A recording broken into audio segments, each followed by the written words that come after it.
రాష్ట్రంలో ఆడబిడ్డలకు భద్రత కరువు రోజు రోజుకు పెరుగుతున్న అఘాయిత్యాలు ఏడాదిలో 2945 రేప్ కేసులు ఫోక్సో కేసుల్లో పెరుగుదల రాష్ట్రంలో పెరిగినటువంటి క్రైమ్ రేటు 2024లో 22% పెరిగిందంట 2023తో పోల్చుకుంటే 22% పెరిగిందంట క్రైమ్ రేటు అంటే రాష్ట్రంలో శాంతి భద్రతలు అదుపు తప్పినాయి అని చెప్పడానికి నిన్న డీజీపీ గారే స్వయంగా ఆయన విడుదల చేసినటువంటి నివేదికలు చెప్తున్నాయి.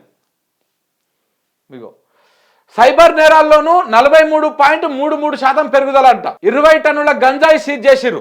లగచర్ల ఘటన పైన సమాధానం దాటవేత ఫోన్ ట్యాపింగ్ కేసులో సిబిఐ సాయం సద్యా థియేటర్ ఘటనలో పురోగతి వ్యక్తిగత కారణాలతోనే పోలీసుల ఆత్మహత్యలు క్రైమ్ రిపోర్ట్ విడుదల చేసిన డీజీపీ జితేందర్ రెడ్డి వ్యక్తిగత కారణాలతోనే పోలీసులు ఆత్మహత్యలు చేసుకుంటున్నారు కుటుంబ సమస్యలతో చేసుకుంటున్నారు పోలీసులకు ఈ డ్యూటీ పరమైనటువంటి ఒత్తిడి ఏమీ లేదని చెప్పేసి నిన్న డీజీపీ గారు సెలవిచ్చారు. కానీ ఇక్కడ వాళ్ళు విడుదల చేసినటువంటి దాంట్లో క్లియర్ కనపడతా ఉంది.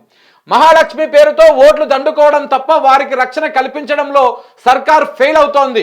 రాష్ట్రంలో క్రైమ్ రేటుకు సంబంధించిన వార్షిక నివేదిక దీనికి అద్దం పడుతోంది. అత్యాచారాలు దాడులకు లైంగిక వేధింపులు చిన్నారులపైన రేపులు హత్యలు ఏటికేడు పెరుగుతున్నాయి.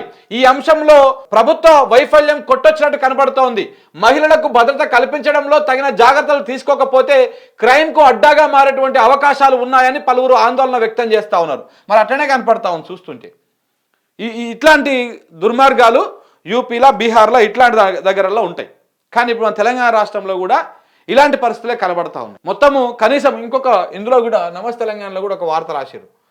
ఇక చూడండి ఒకసారిగా 3 గంటలకు ఒక రేప్ అవుతుందంట 5 గంటలకు ఒక కిడ్నాప్ అవుతుందంట. మరి పోలీసు వాళ్ళు ఏం చేస్తున్నారండి? పోలీసు వాళ్ళు ఏడ కంట్రోల్ చేస్తున్నారు?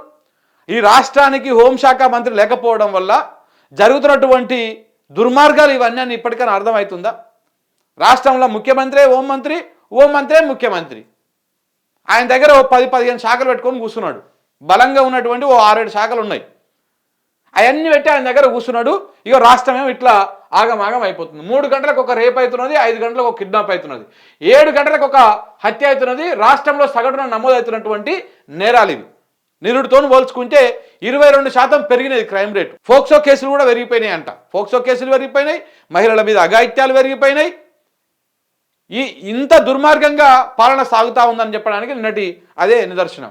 ఇది చూడండి రాష్ట్రంలో ఏడాదిలో భారీగా పెరిగినటువంటి నేరాల సంఖ్య తీవ్రమైనటువంటి నేరాలు నిరుడి కన్నా 22.53% వృద్ధి పేట్రేగిపోయిన దొంగలు భారీగా పెరిగిన దోపిడీలు మహిళలు దళిత గిరిజనులపైన తీవ్రమైనటువంటి దాడులు శిక్షలు పడిన కేసుల సంఖ్య గణనీయంగా తగ్గుదల రాష్ట్ర వార్షిక క్రైమ్ నివేదికను విడుదల చేసినటువంటి డీజీపీ ఒకవేళ నిజంగానే సరే పోలీసు వాళ్ళు రేపు జరుగుతున్న కాడ ప్రతి దగ్గర అయితే ఉండలేరుగా కాపలు కాయలేరు కదా అని చెప్పేసి కొంతమంది అంటుంటారు. మరి అలా అన్నప్పుడు జరిగినటువంటి కేసుని ఛేదించడంలో జరిగినటువంటి ఆ తప్పుని దాన్ని ఛేదించడం పోలీసుల పనే కదా. మరి ఈ శిక్షలు పడినటువంటి కేసులు గణనీయంగా ఎందుకు తగ్గిపోతూ ఉన్నాయి? దేనికి తగ్గిపోతూ ఉన్నాయి?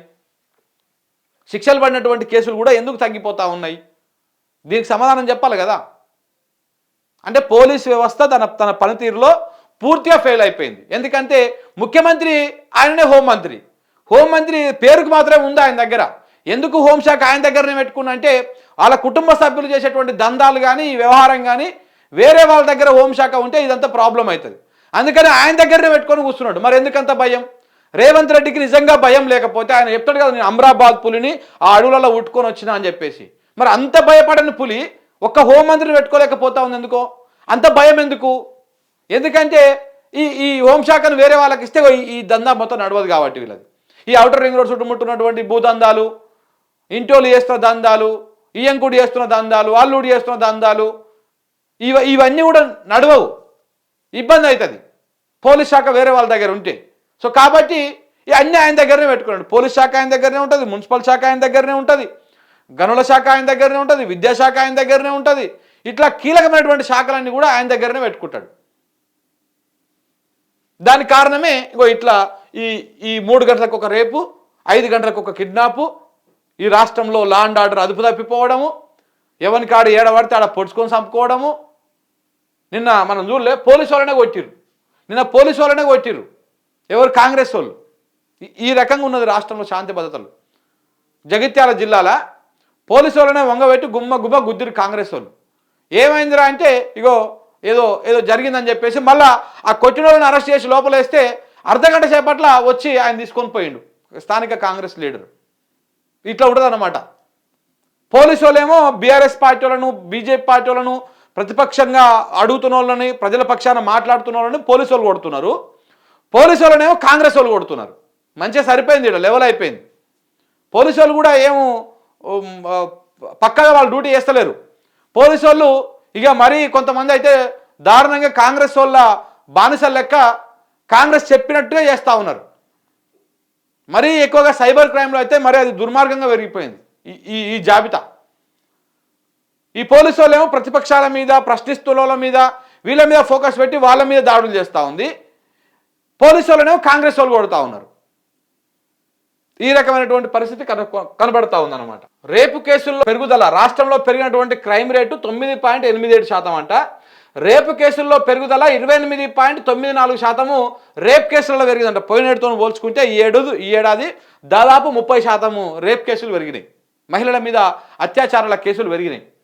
ఎస్సీ ఎస్టీల పైన పెరిగినటువంటి నేరాలు కూడా, దళితుల పైన పెరిగినటువంటి నేరాలు కూడా 20% పెరిగినాయంట. పోయిన ఏడాదితో పోల్చుకుంటే ఇప్పటికీ 20% పెరిగినాయంట. వివిధ కేసుల్లో శిక్షల రేటు -27.67%, -27.67%. శిక్ష పడేటువంటి ఆ రేటు గణనీయంగా పడిపోయింది. వివిధ రకాల దోపిడీల్లో పెరుగుదల 33.65%. 100కు డయల్ చేస్తే 15 నిమిషాల తర్వాత రెస్పాండ్ అవుతారంట. నిద్రపోతున్నారు కావచ్చు మంచిగా. రేవంత్ రెడ్డికి సేవ చేసే కార్యక్రమంలో ఉంటారు పోలీసు వాళ్ళు. కాంగ్రెస్ వాళ్ళకు, స్థానిక కాంగ్రెస్ వాళ్ళకు రేవంత్ రెడ్డికి మొన్నకి మంచాల దగ్గర ఒక పిఎస్లో ఒక చిన్న యాక్సిడెంట్ కేసు ఏదో వచ్చింది.